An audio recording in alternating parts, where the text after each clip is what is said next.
Good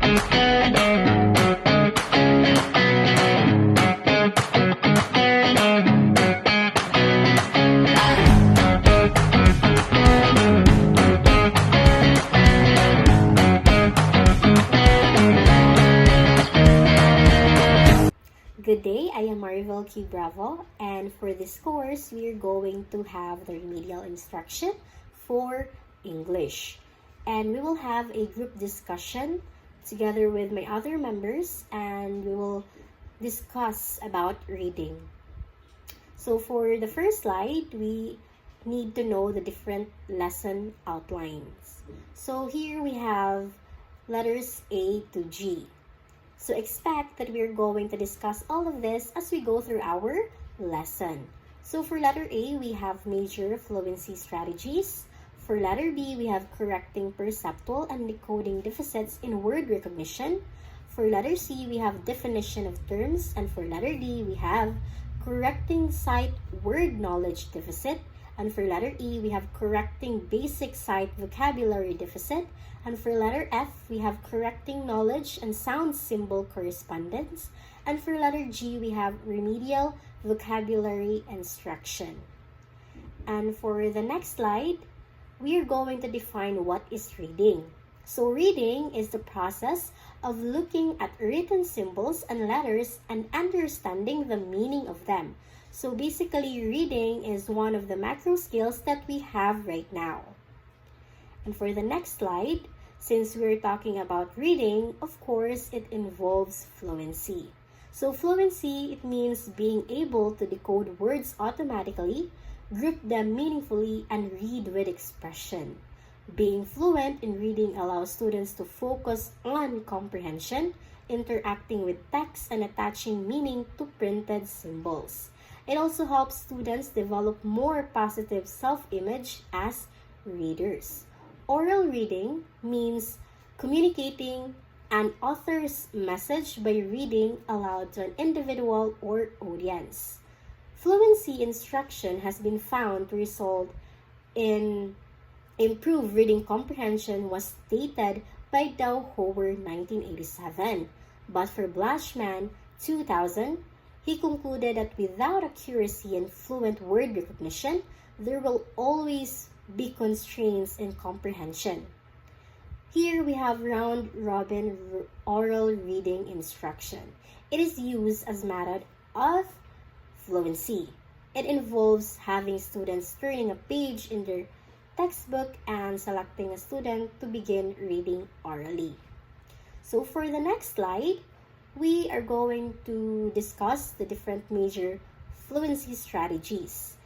But before that, these different fluency strategies, it helps students improve their reading skills through practice, repetition, and collaboration.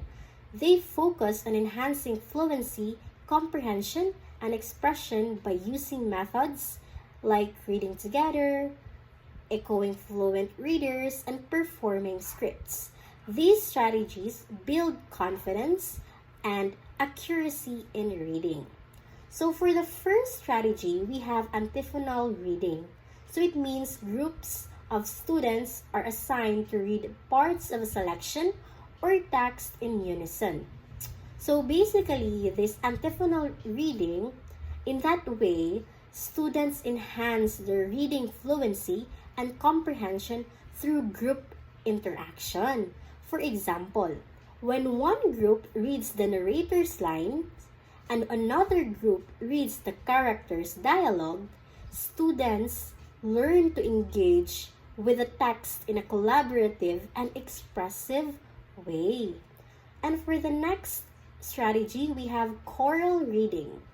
Choral reading means students read together, text in unison, and the selection is not divided into pets for different groups of students to read. So, in that way, students enhance their fluency and confidence by reading in unison. For example, when the class reads a poem together, they practice pacing and intonation, strengthening their ability to read smoothly and with expression as a group. And then next, we have echo reading.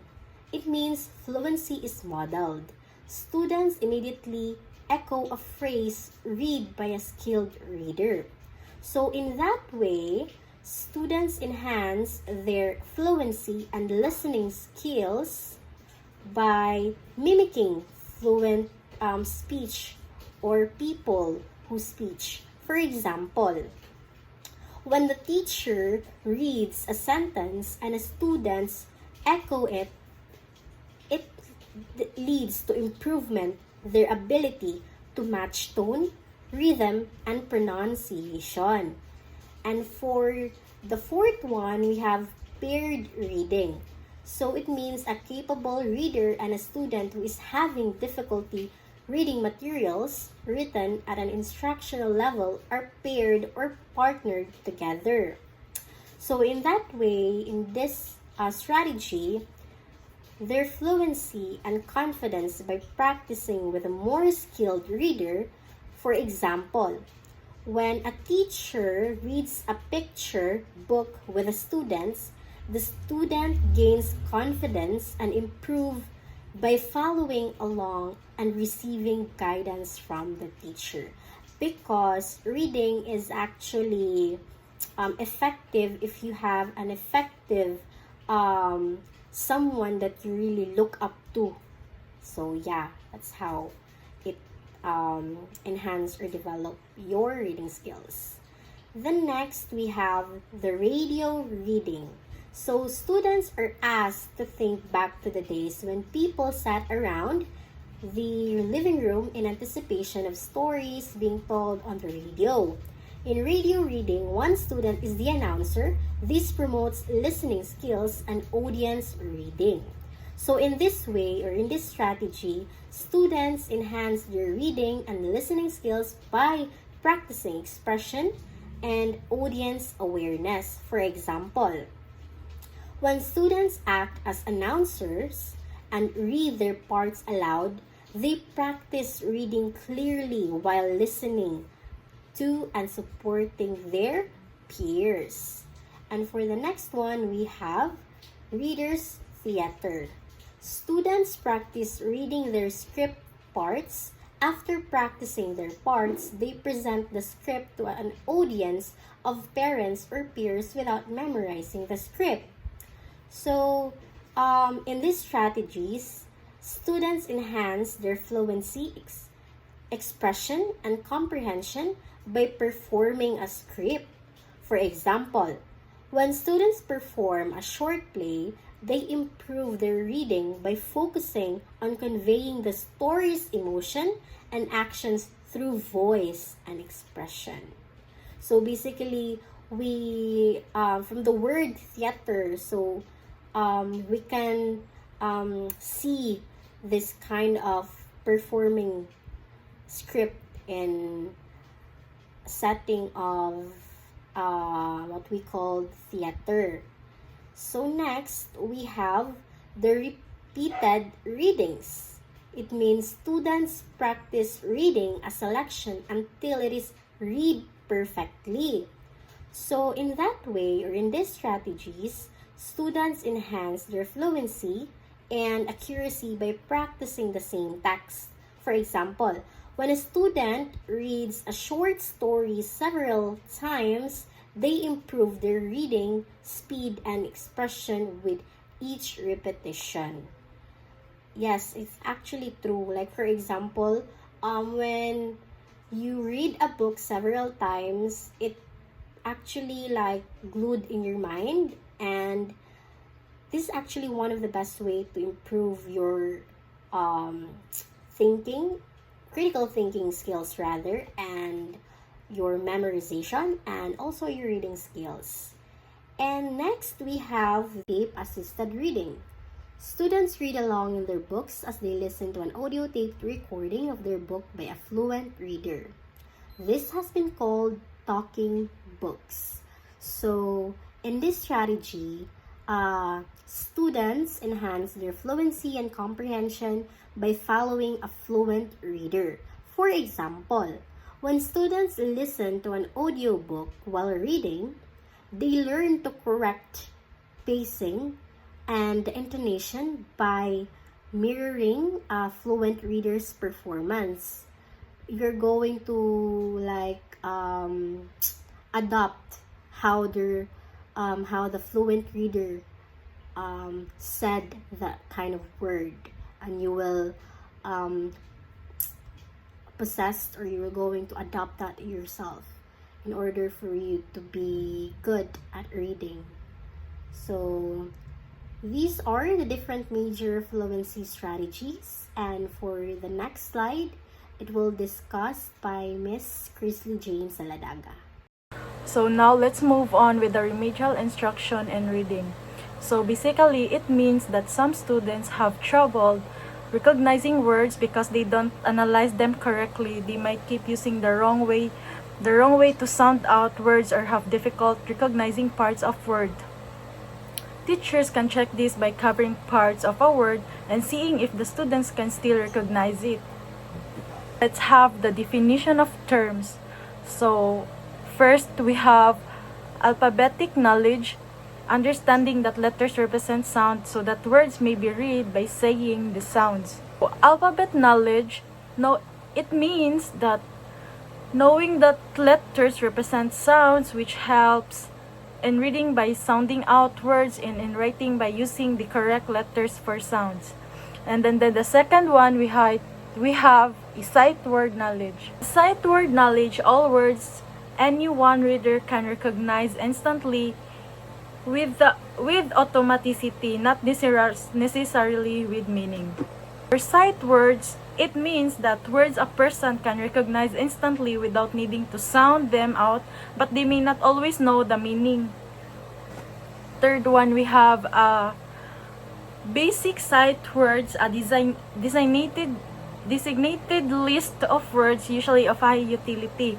So, basic sight words, it is a list of commonly used words that are important for reading and writing. So, for the last one, we have a sound symbol correspondence. So, sound knowledge on, so for the fourth one, we have a knowledge on sound symbol correspondence, aka a graphonic knowledge. So, the reader's ability to use phonics, phonemic, and structural analysis knowledge. So, basically, it means that sound symbol corresponds, also called the graphonic knowledge. So, it is also called graphonic knowledge. This is the ability to match sounds with letters and use phonics to read and understand. So good day everyone, this is Sofia Nicole Timbubulan and I will be discussing the correcting sight word knowledge. So what is sight word knowledge? It refers to the ability to recognize and know the meaning of the word just by looking and reading them. So these words are often irregular, meaning they don't follow standard phonetic rules and therefore cannot always be decoded through phonics alone. The mastery of sight words is crucial for reading fluency as it allows readers to recognize words quickly and easily, freeing up cognitive resources for more complex decoding and comprehension tasks. So let us now move forwards on how to remediate this problem. So the first one is write a sentence on the chalkboard with the new word used in context. So underline the word. So let's say, for example, legends speak of a magical potion rumored to grant immortality, lowering the promise of eternal life. So meaning the highlighted word there is immortality. Next, let the students read the sentence and attempt to say the new word using context clues along with other word attack skills.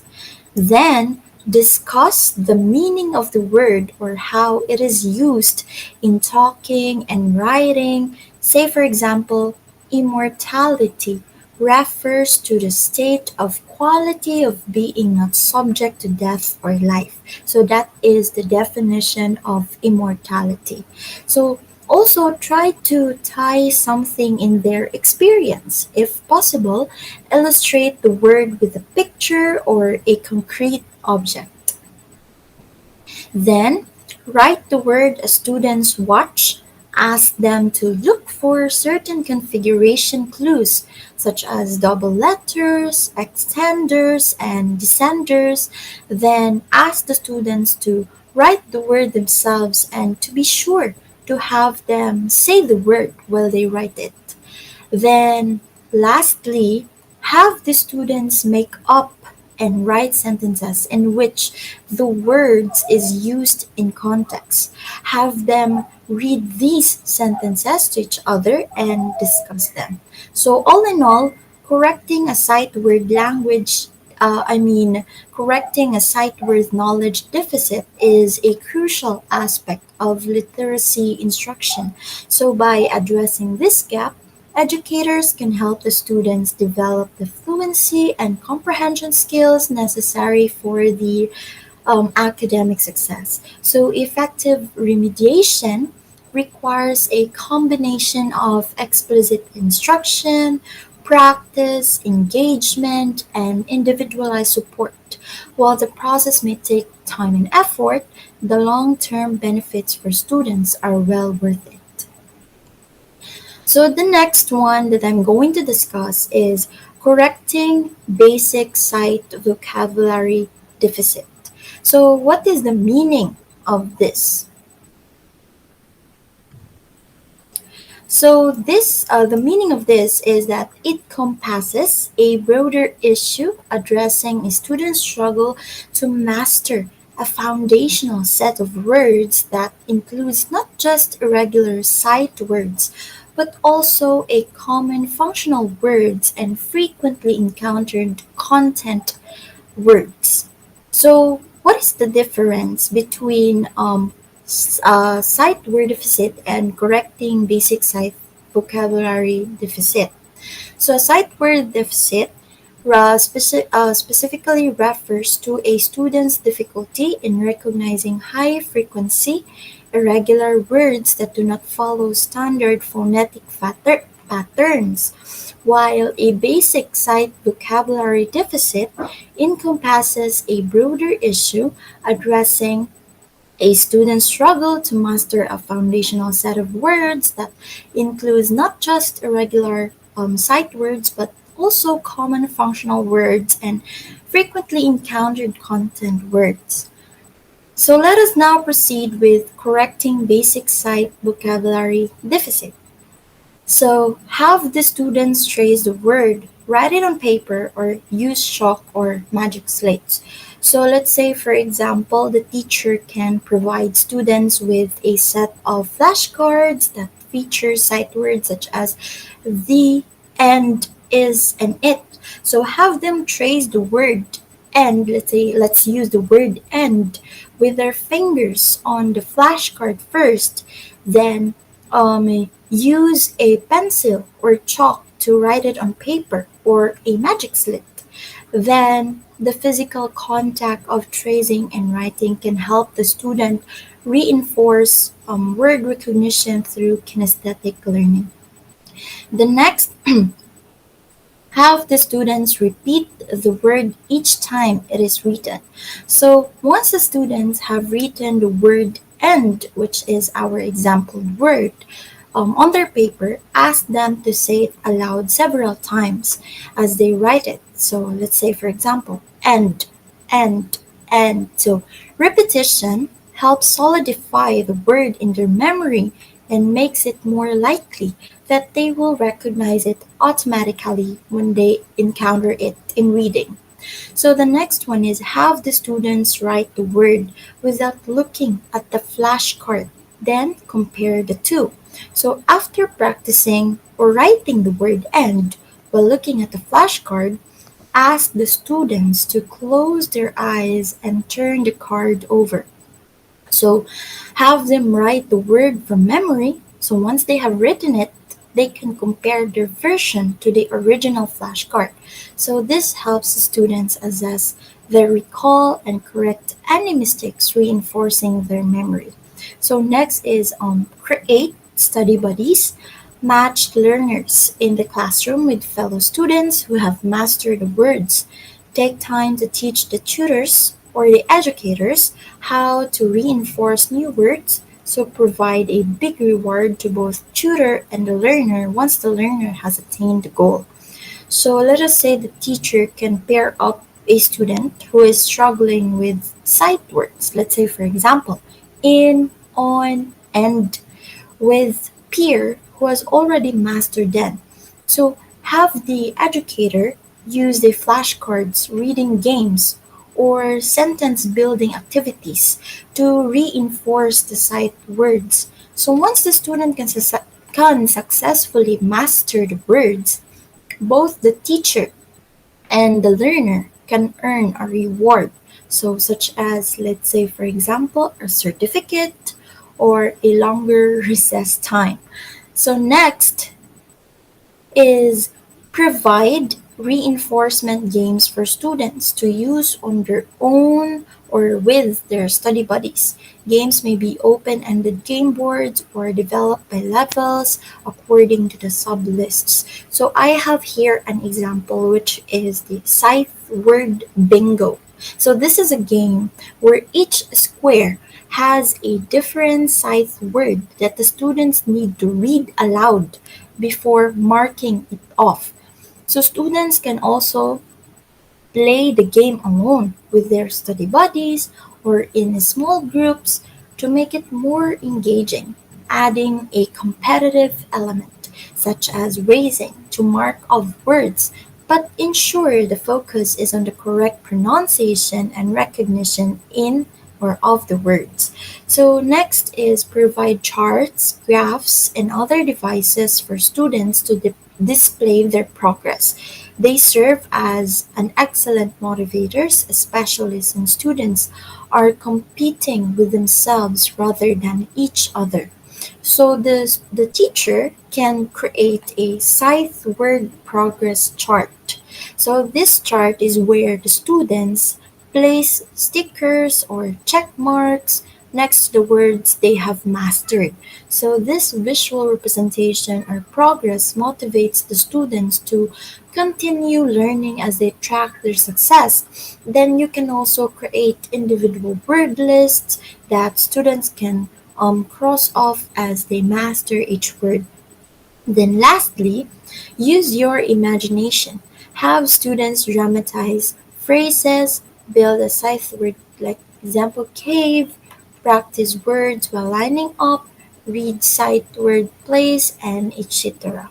So these turn scythe word practice into a dramatic activity. So for instance, give students a short phrase with scythe words. So let's say, for example, the cat is on the mat, and have them act it out in front of the class. So as they say the words aloud, they will associate with the physical movements with the words, reinforcing their memory through active participation. So I guess that is all in my part. I will um, give the floor to the next presenter. Good day, everyone. So, at this point, I will be discussing some basic rules about vowel sounds in words and syllables. Understanding these will help us read and pronounce words correctly. So, the first word, or the first rule rather, is when a word ends with a single vowel letter, that vowel often makes its long sound. So my first example is the word go. The word go ends with the vowel O. Because there's no consonant after it, we pronounce it as its long sound. O. This happens because the vowel is an open position at the end of the word. That's why it's pronounced go. Next example is the word me. It ends with the vowel E, so here as well, the word or the vowel letter is alone at the end. That's why we will read it as a long sound, U. That's why me. For the second rule, when a syllable ends in a single vowel letter, we generally try the long sound first. So, my first example is the word tiger. In the first syllable, which is tai, the vowel I is at the end of the syllable, making it an open syllable. So, since there's no consonant closing the first syllable tai, we typically use its long sound, like tie. That's why it is read as tiger. My second example is the word paper.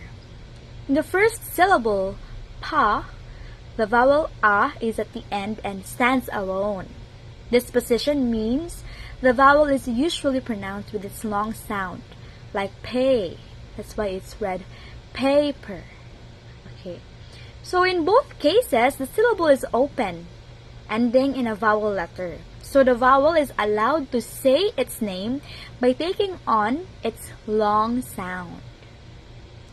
Let's move on to the third rule. So if a vowel is followed by a consonant in the same syllable, making it this time as a closed syllable, it usually has a short sound. So first example, we have cat.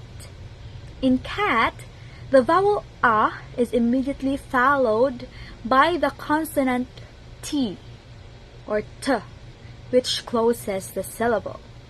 This closure forces the vowel to take on a short sound like in cat, cat. Okay. Second example is the word bed. In bed, the vowel E is followed by the consonant letter D. So it became, this time, as a closed syllable and causing the vowel to have a short sound. So it is read as bed. So the consonant after the vowel stops the vowel from having a long open sound. This closure makes the vowel sound short. Now you'll move on to the fourth rule. This time, when a vowel is followed by the letter R, the R changes the sound of the vowel. It isn't pronounced as a typical long or short vowel, but instead, it has its own blended sound. So for example, the word car. In car, the vowel A is followed by R. So the consonant R influences the vowel. So instead of a clear, long A or short A sound, it forms a combined sound like R. So we will read it as car. For the second example, bird. In bird, the vowel I is followed by the consonant letter R. So, as the same as earlier, the R changes the vowel sound, resulting in a unique blending sound, not a typical long U or short U, but more like That's why it will be read as bird. Now, the presence of consonant letter R affects the way the vowel is pronounced. It controls the sound, creating an R-controlled vowel that is distinct from the normal long or short sound. Now, overall, by knowing these rules, we can better predict and understand how vowels should sound. So again, for review, end of word vowels are usually long or pronounced as its long sound. Next, if it's an open syllable or ending in a vowel, it will be read as the long sound. Next, closed syllables with the following consonant usually have a short vowel sound. And lastly, R-controlled vowels have a blended, unique sound because of the following consonant letter R. So now, thank you for listening, and I hope my explanation helps you understand the vowels or how vowels work in words. Now, I will pass the floor to Miss Mary May Agosto. Hello everyone, my name is Mary May Agosto, and now we are going to continue discussing correcting knowledge on sound symbol correspondence. Down at number 5, a Y or a letter Y at the beginning of a word has the Y consonant sound, and then number 2, the letter Y at the end of a single syllable word when preceded by a consonant usually has the long Y sound. Lastly, the letter Y at the end of a multi-syllable word when preceded by a consonant usually has the long E sound. Now, basically, the letter Y can have different sounds depending on where it is in a word. So this description is kind of a bit long, so we are going to break them down into pieces and talk about them one by one. So, number 1, as mentioned, at the beginning of a word, the letter Y sounds like a consonant Y. It has the same sound as the Y in yes or yellow. Another example is yard and yogurt. So, the Y sound is like the yah sound at the beginning. Yah. Can you repeat after me? Yeah. Perfect. Okay. So, number 2, we have at the end of a one-syllable word when preceded by a consonant, the letter Y has the long I sound, like how we pronounce the word I, as in our eyes that we use to see. So, we have here the first one-syllable word, cry. So why is it different with the first one? It is because, of course, the letter Y is being put at the end of the word. At the same time, before its letter is another consonant letter. So that's what makes it a long I sound. And that's the second rule of the Y sound. We have another example. Fly, try, and sky. So if you have observed, all these words have a similar pattern. The letter before letter Y are all consonant letters. They are all consonant letters. So, on to the next one, the third rule of Y sound. At the end of a multi-syllable word, when preceded by a consonant, the letter Y has the long E sound, as in B. So, we have here the word happy. We also have the word baby and candy. So, these words sound like they end in E, as in double E or long E sound. So, most people actually, when they hear the word happy, they think that it has a short I sound, as in the word bit, happy. But it's not. It is in fact a long E sound, as in happy, as in hi, I'm so happy today. I'm so happy to see you.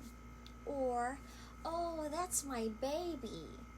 And even, oh, I love a very sweet candy. Aside from those words, can you give me another example? Yes, we have the word city or city. We also have the word sunny, right? That's a good example. Okay, so this is the note. Some people hear the last sound Y sound number 3, which is this one, as a short I, like in the word bit, but it's generally considered as the long E sound. Okay, now on to the next bullet, number 6.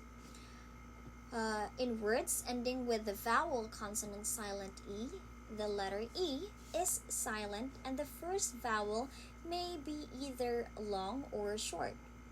Try the long sound first. In teaching this rule, stress that the student should be flexible. In other words, try the short vowel sound if the long one does not form a word in his or her speaking listening vocabulary.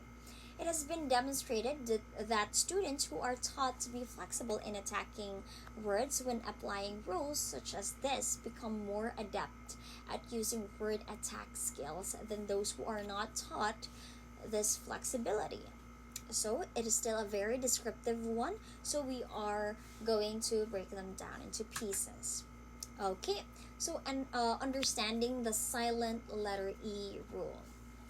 Now, words that follow the vowel consonant silent E, or what we call VCE pattern, have a silent E at the end. This silent E affects the vowel that comes before the consonant. What does it really look like? Okay, I will show you. Number 1, the first vowel is usually long. In most cases, the silent E makes the first vowel long. For example, we have the word cake. Another one is hope. Third one, bike. And then mute. So all these words have long first vowel sound. So with cake, we have long A, hope, long O, bike, long I, and mute, long U. So if you have observed, the K, hope, bike, and mute, or the A, O, I, and U are all on the first vowel, and they all end with letter E at the last part or at the end part of the word. Okay, so just observe how the last E of the word making a different sound to the whole word. Okay, now on to the next part. Sometimes the first vowel is short. Okay, how does this happen? So there are exceptions where the vowel is short, even with a silent E. So, for example, we have the word give. The word give has short I instead of long I. Why is it not give instead of give?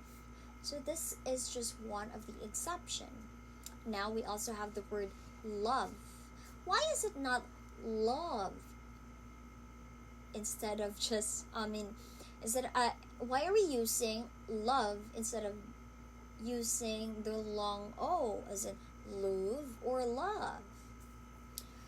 Well, that is just one of the rules in using the silent E before a consonant. After a consonant. Okay, now the third one. What should we do? Well, we have to first allow the student to try the long vowel sound first because it works most of the time. In the English language, majority of the words that are very common has a long vowel sound, like man, oh. So it is understandable that the first way that we try to correct this or try to teach the flexibility is to start with the long vowel sound.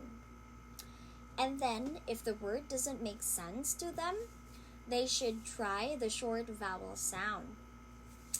So for example, if the student is going to pronounce this word or read this word, the word have as have, like the word cave, it is a long A, we can try to adjust it to this. What sound does it make? It is have, have, have. So you have to make a smile and then pronounce ah, have, instead of have, as in cave. So although they have this almost the same spelling because it has AVE, but the first letter differs. Now, that's the reason why we have to teach them the long vowel sound first before the short vowel sound, so that they can practice how to adjust their pronunciation. Because when students are reading unfamiliar words, and they are able to adjust their pronunciation, they become better at decoding words. This skill is called word attack ability. This is a type of ability to break down words, to break down and figure out new words independently. So observe how when a person is still trying to practice reading, it is really advisable to allow them to attempt to read the word first and make mistakes. Because if a person knows and aware that they think they are making mistake, that is a good way of teaching them, because they know how to start reading. And if they mispronounce a word, at least we now the only thing that we need to do is to correct them and not teach them something that they don't know yet from the very beginning. So they are no longer a blank canvas, they are just a unfinished canvas. Okay, now on the number 7. Okay, so when AI, AY, EA, and EE or double E and OA are found together, the first vowel is usually long and the second is usually silent. Alright, now let's have to let us understand vowel pairs, because it says that the first vowel is long and the second is silent. When certain vowel pairs appear together in a word, the first vowel usually has a long sound and then the second vowel is silent. This is often called when the two vowels go walking, the first one does the talking rule. It's kind of like that. Now, the common vowel pairs are these, so we are going to talk about them one by one. Now, we have AI and AY. Both of these letters together, pairs, have long A sound, and this is its symbol. Now, example of it is the word rain, pain, day, and play. So if you have observed them properly, the AY appears in the middle of the words.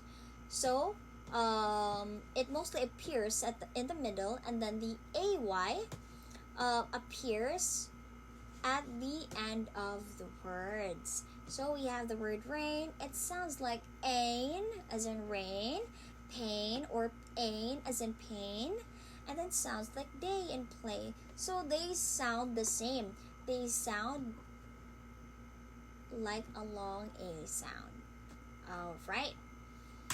Now on to the next part. EA and EE. They are the long E sound. EE is understandable to consistently have long E sound. But why is it EA also has long E sound when in fact it has letter A beside it? Well, the thing is, this is a rule where the second letter of this pair is a silent. So E on its own is already a long E sound. So one of its example is team. So team sounds like team. Read in present tense sound like read. And then so why did we Now, why did we note present tense? That is because when the word read is being used in a sentence as a past tense, then it will be pronounced as read, or I have read your email last night. That is it. So that is why it is important that we are able to distinguish sounds in a word, because there are words that uses the same spelling, but they are pronounced differently depending on how we use them in a sentence. Now we have the next example. We have tree and sleep. So this is something that we already understand when we see it immediately.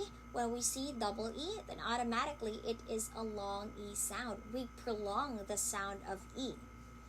Okay, so the second one we have OA. Again, the second letter is silent, so it is a long O sound. One of its example is boat, coat, road, and soap. So typically the OA pair with O sound is in the middle of the word. So it is in here. They are in the middle. Now, there are also exceptions on how these rules are being used in a word. So we have the word number one, the one that I mentioned earlier. We have read and read. Read as the present tense and read as the past tense. So the same as read in the past tense, it is an exception, the same as the word bread. Bread uses short E instead of long E. We also have the word head that uses short E instead of long E. And lastly, great. Alright. Now, how do we teach these rules? Well, we have to encourage students to try the long vowel sound. Again, the first option is to always encourage the kids or the students to try the long vowel sound first. And then if it doesn't sound right, they can check if it's an exception. So the second one is to use cards or phonics games. So why is it important that we use word cards or phonics games? Word cards is when we associate a letter to a certain word. For example, A is in apple, B is in boy, C is in cat. That is one of an example, but basically that is the fundamental of teaching it. But I believe the most effective one is the phonics game. This is the reason why it is more effective to teach kids how to read a word when they learn first the sound of each letter. For example, the word put. If we are to teach the kids how to use the sound properly, they are not going to guess the sound. They are going to get it right by using the sound. Let's say the word put, they will read it as p-ut, p-ut. So the sound will be formed, and now they will be able to read it as p-ut, put. Or the word apple. So apple can be e. But then the letter E there is silent. So it can be apple.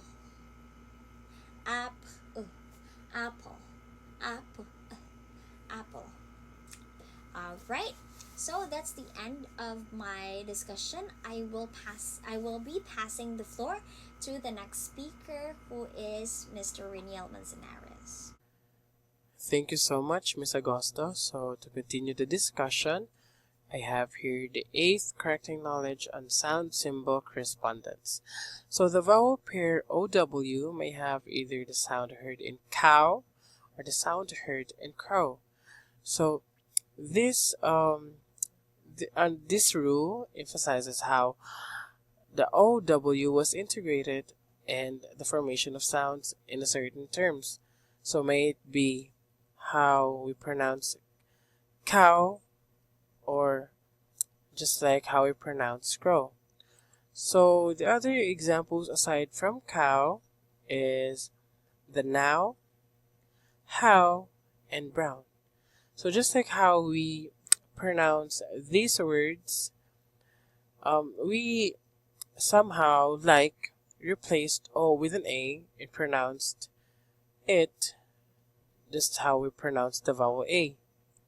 So this horseshoe symbol symbolizes how our tongues moved from forward to backward. So cow. If you notice that your tongue will go back somehow.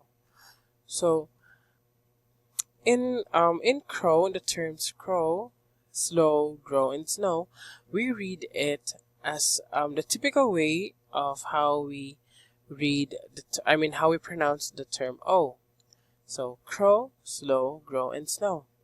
So the number 8th rule is how the incorporated OWs, or the vowel pair OW in terms pronounced in two ways. May it be in cow, A and horseshoe, or crow, O and horseshoe.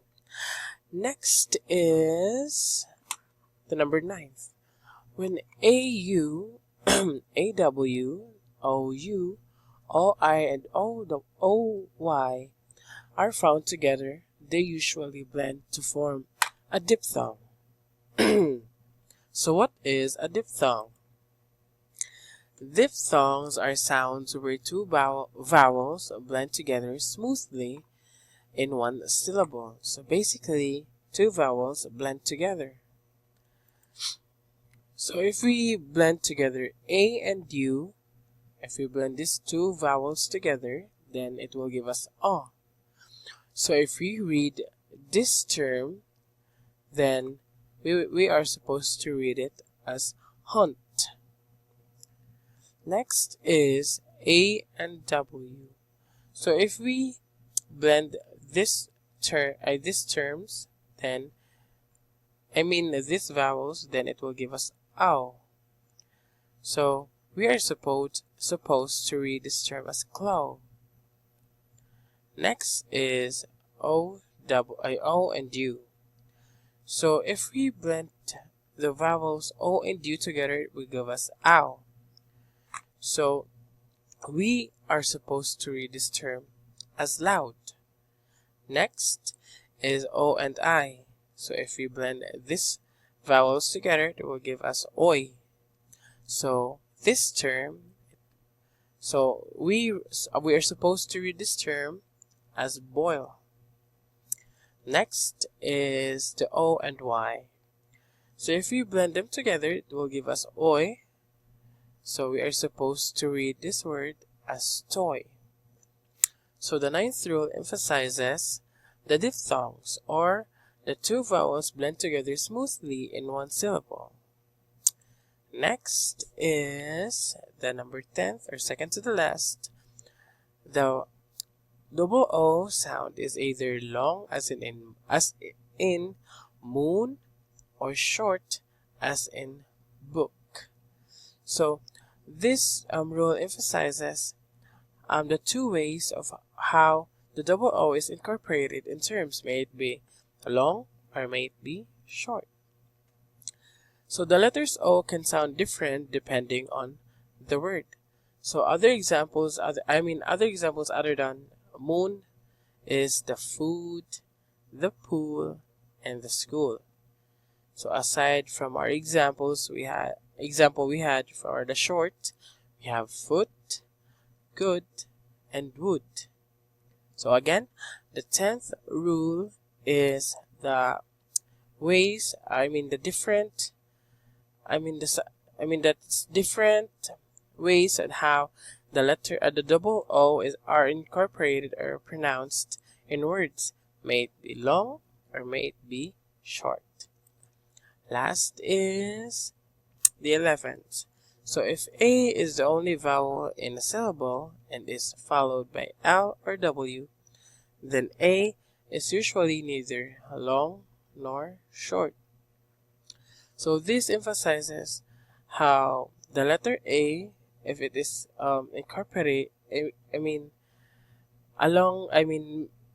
formed along with A or L, then the L or W, then the A is usually neither long nor short. So the letter A sounds different when followed by L or W. It's not long like in cake or short like in cat. Instead, it makes a special sound. So if we incorporate A and L, then it will give us the terms. It will, an example could be, I'm so sorry. An example could be tall, call, and ball. Next is if we incorporate A and W, it will give us the examples saw, paw, and draw. So as you can see, it's not short like in cat, and it's not long like it's in cake. So if you pronounce again the tall, call, and ball, then saw, paw, and draw, we can identify that it is different from the way how we pronounce the terms along with these letters included. Outside the letters L and W included. It's like how we pronounce cake and cat. It's very different from how we usually read the words incorporated the vowel A. So that is all for my part. So here is the last note. So accent has less importance for a corrective reader than the vowel rules. This is true partially because a student who properly attacks a new word in his or her speaking listening vocabulary but not sight vocabulary is likely to get the right accent without any knowledge of accent generalizations. So now I will transfer the floor to Mr. Mendoza to continue the discussion. Thank you. Today, I'm going to discuss the remedial vocabulary instruction. So, remedial vocabulary instruction have initially acquired in 4 ways. So, we have reading and conversation. So, reading and conversation for students who are struggling with vocabulary using reading and conversation together, and reinforce the word meaning in context and encourage active use. So, for the word curious, wanting to know, to learn. And then for the direct instruction when a teacher or auto-instructional program is used intentionally to build a vocabulary power. So this means that instruction using direct instruction involves explaining teachers' strategy to help students to build their vocabulary, particularly when they struggle with the word knowledge. And for the self-instruction, when words are looking up in dictionary, when a child asks or people for meaning of this word. For example, like the word is enormous.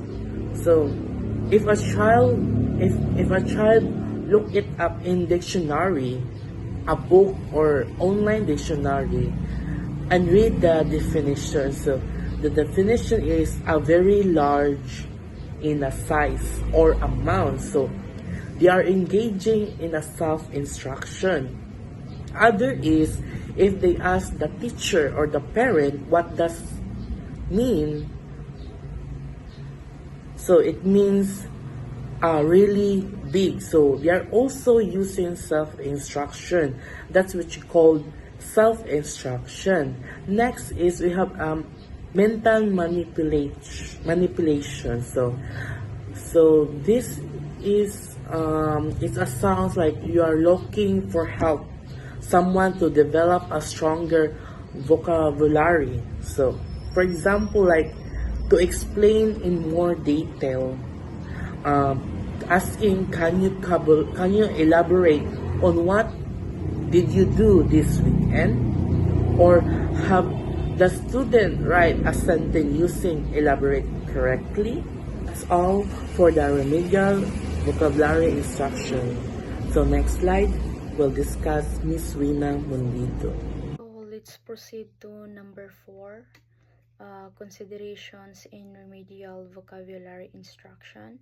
Connect to vocabulary instruction to the natural processes of word learning. The literature on vocabulary acquisition tends to divide the teaching of vocabulary into 5 phases. So these are disposition, integration, repetition, interaction and meaningful use, and self-instruction. But before that, let's discuss first the remedial vocabulary instruction. It focuses on students who struggle with vocabulary development. So it requires a thoughtful approach that addresses the specific needs of these learners.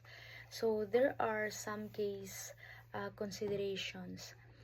Like for example, assessment. So assessment throughout assessment is essential to identify the specific vocabulary gaps and learning challenges of each student. This helps tailor instruction effectively. So the second one is motivation. So motivation is engaging students in vocabulary learning and crucial. So remedial learners may have experienced frustration. So creating a positive learning environment and fostering curiosity is vital. So the third one is explicit instruction.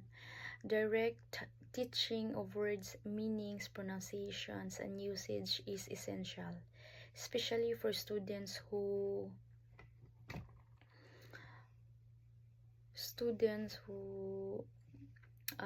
haven't developed strong independent vocabulary acquisition skills. So the fourth one is differentiations. Instructions should be differentiated to meet the diverse needs of learners.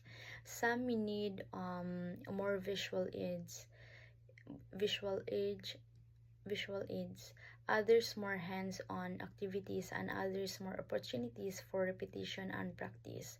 So the last one is building confidence. So remedial vocabulary instruction should be designed to build confidence and reduce anxiety around new words connecting to natural world. So going back, disposition is disposition opening the student's mind and will to engage new words. So this phase involves cultivating a positive attitude toward learning new words. So it's about opening the student's mind and willingness to engage with vocabulary. So teacher and disposition is also teachers can create curiosity by introducing intriguing words or discussing their relevance, and encourage students to explore words beyond textbooks, perhaps through word games or real-world examples. So like for example, is a teacher starting a lesson by asking students to share personal stories related to the theme of the new vocabulary words. So the next one is integration, establishing ties between the meaning of a new word and the student's existing knowledge. And also integration focuses on connecting new words to existing knowledge. When encountering a new word, students should relate it to what they already know. For instance, is learning the word ephemeral. Students might connect it to the concept of fleeting moments or short-lived experiences. So like for example of integrating a new word with a student is existing knowledge would be teaching the word migrate by connecting it to the concept of birds flying south for the winter, by explaining that migrate means to move to a different place seasonally, just like the birds do, which taps into the students' prior knowledge about animal behavior during different seasons. So the next one is repetition, provisions for practice distributed over time, as well as opportunities for frequent encounters with the word in similar and differing context. Repetition is crucial for retention. Students need multiple exposures to world over time. And also teachers can incorporate on this phase vocabulary practice into various activities, quizzes, flashcards, sentence completion exercises, and etc. And also encourage students to encounter the word in different contexts. Literature, science, everyday conversations. And the next one is interaction and meaningful use. Social situation conducive to using new words in interactions with others, and those mentally referencing new words, listening, reading, writing, and speaking. Interaction and meaningful use is also learning words in isolation isn't effective. Interaction and meaningful use involve using new words in real life situations. And also, interaction and meaningful use means students should discuss, write, and speak using the vocabulary they've learned.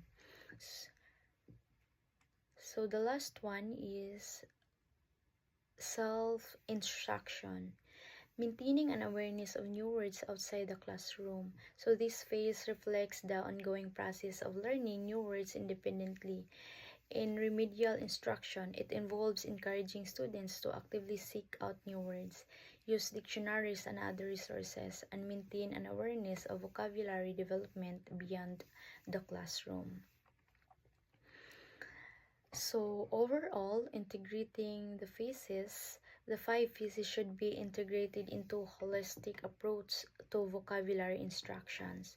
So they are not sequential steps, but rather interconnected elements that work together to foster vocabulary growth.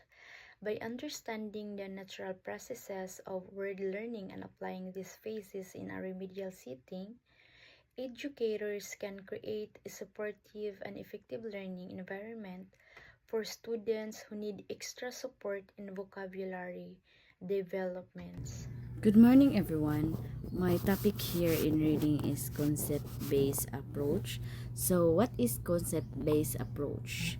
Based on my research, is a teaching focuses on deep understanding rather than just memorizing. So, concept-based approach is not just like memorizing, but yeah,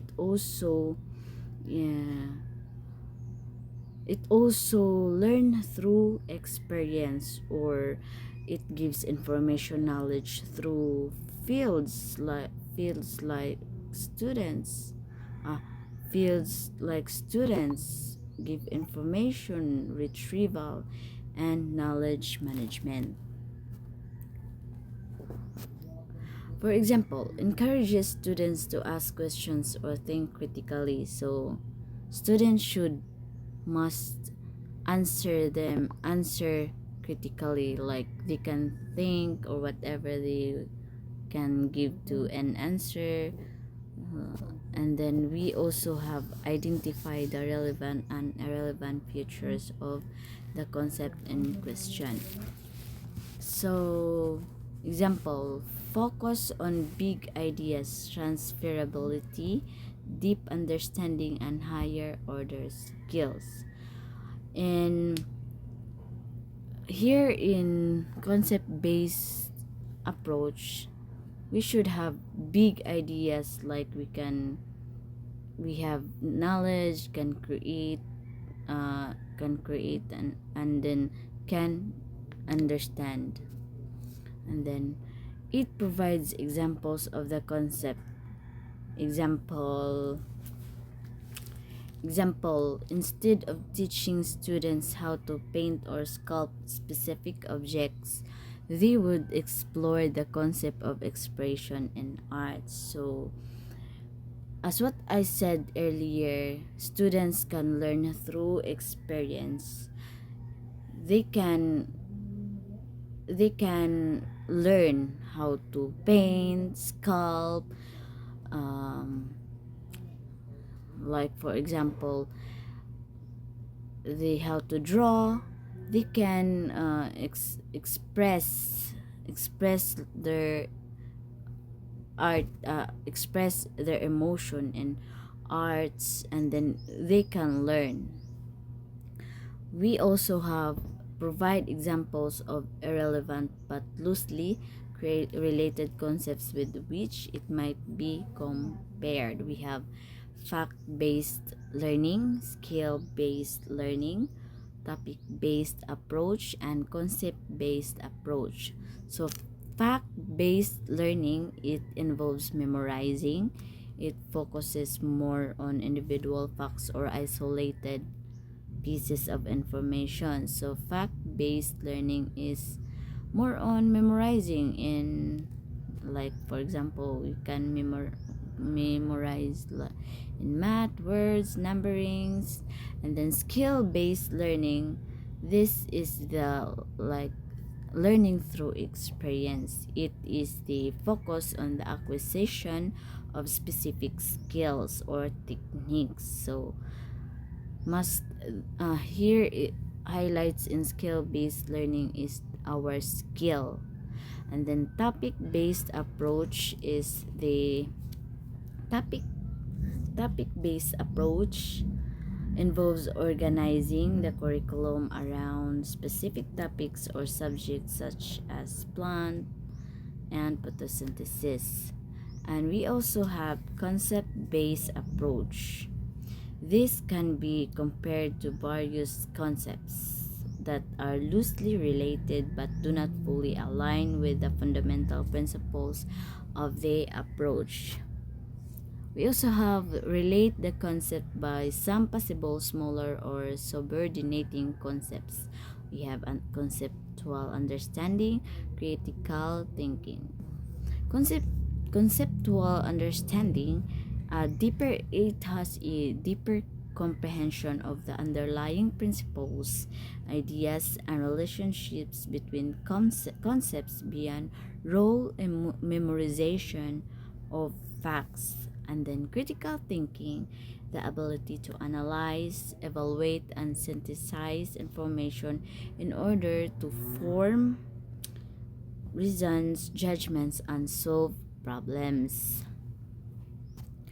We also have relate or categorize the concept by some possible larger or so subordinating concepts. We have constructivist learning and query-based learning. So constructivist learning, this learning actively construct their own understanding based on experience and interact with the world. So this is the learning through experience. Constructivist learning, you must be have a connected to the world. And then inquiry based learning, student centered approach where learning is driven by students questions, curiosity, and exploration. So student must be curiosity of what he did or what he do, and we can learn through explorations. And then lastly,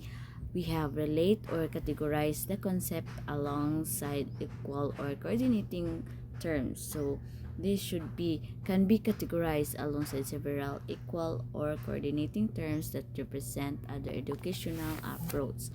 So that is my topic for reading, and I will pass it to my classmates, which is motor imaging. Okay, thank you very much, Miss Jennifer. So for my part is motor imaging. It appears that even the highest forms of vocabulary and concept learning have psychomotor foundation or equivalence His motor movements associated with certain stimuli can become interiorized as a symbolic meaning.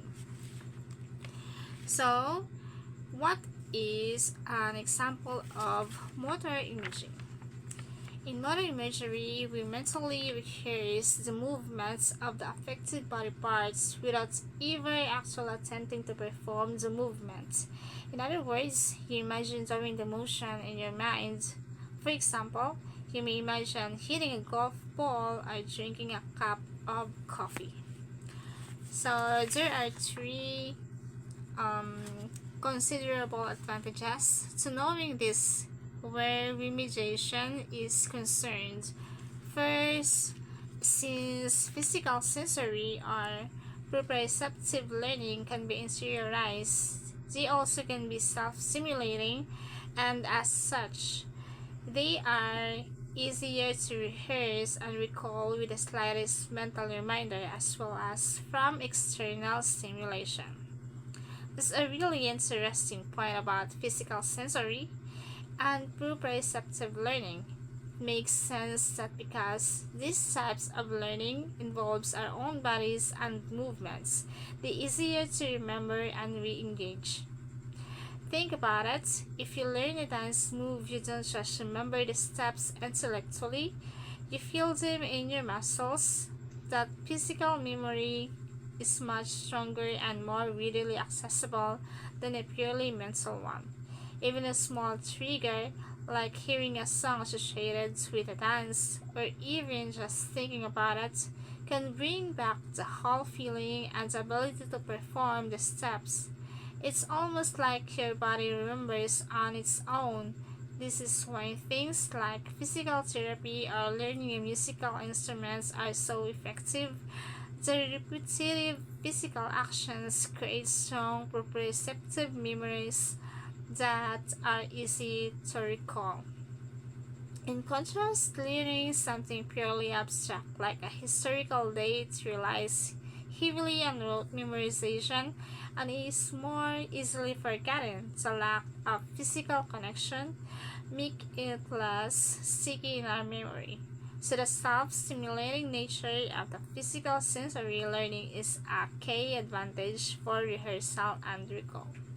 So the second one is proprioceptive learning, so basic to human learning that is common to all learners, fast and slow, and hence ideal for heterogeneously grouped classes. Alright, so let's talk about proprioceptive learning and why it's a game changer for a diverse classroom. Imagine a classroom filled with kids who learn at different paces with different strengths and challenges. How do we make sure everyone feels successful? That's where proprioceptive learning comes in. It's like the bedrock of learning, the foundation upon which all the other learning is built. Think of it like this: proprioceptive learning is how we learn to move, to understand our bodies in space, to coordinate our actions. This is what allows us to learn to walk, to throw a ball, to dance, and to play musical instruments. It's so fundamental that it's present in all learners regardless of their pace and learning styles. Now, why it is so important for heterogeneous classroom? Because it creates a common ground.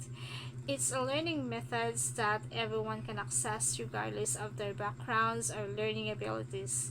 It's like a universal language that everyone speaks, even if they speak different languages in other areas of their lives. For example, let's say you're teaching history lesson. You could have students act out scenes from historical events or use their bodies to represent different concepts. It not only makes learning more engaging but also taps into the fundamental proprioceptive learning that benefits everyone. So by incorporating proprioceptive learning into your classroom, you're creating a more exclusive and accessible learning environment for all students. Regardless of their learning styles or pace, it's a powerful tool for fostering success in a diverse classroom. So for the third is The act of identifying and acting out a word becomes a life experience in itself. With a word, a value that Friedrich Mayer demonstrated when he successfully taught youngsters words via the experiential approach. Okay, let's dive into the power of experiential learning and how it transforms words into life experiences. Imagine a child learning the word jump. Instead of just hearing it or seeing it on a page, they get it to actually jump. They feel the ground beneath their feet, the wind in their hair, the excitement of launching themselves into the air. This isn't just learning a word, it's creating memory, a physical sensation, a connection between the word and their own body. This is exactly what Friedrich Mayer championed with his experiential approach to teaching. He understood that words aren't just symbols on a page, they're gateways to experiences, emotions, and understanding. This approach is particularly powerful for young learners who are still developing language skills. By engaging their bodies and senses, you're making learning more engaging, more accessible, and more memorable. It's a way of teaching that taps into the natural curiosity and playfulness of children, allowing them to learn through active exploration and experience. So, the next time you're teaching a new word, think about how you can bring it to life. Encourage students to act it out, to create a sensory experience around the word, and to make it their own. That's how words truly become more than just symbols, they become part of their personal story. So that's what's all for my part. Thank you.